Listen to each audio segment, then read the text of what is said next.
কখনো কি এই আওয়াজ শুনেছেন? শুনেন নাই?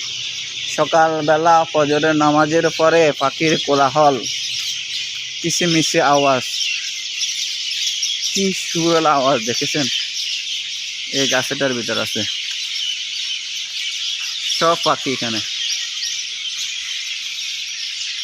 এটার ভিতর আছে হিউজ পরিমাণ পাখি আছে এখানে।